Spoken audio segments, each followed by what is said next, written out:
Clearing your search history on Wish can help enhance your privacy and improve your shopping experience. Follow these simple steps to remove your search history. Step 1. Open the Wish app. Launch the Wish app on your mobile device. Ensure you are logged into your account to access your settings.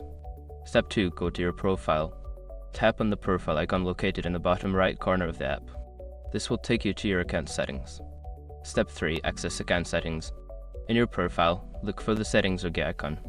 Tap on it to enter the account settings menu. Step 4. Find search history. Scroll through the settings options until you find search history or a similar option. Select it to view your current search history. Step 5. Clear search history. Once in the search history section, look for the option to clear or delete your search history. Confirm your choice to remove all entries. After completing these steps, your search history on Wish will be cleared.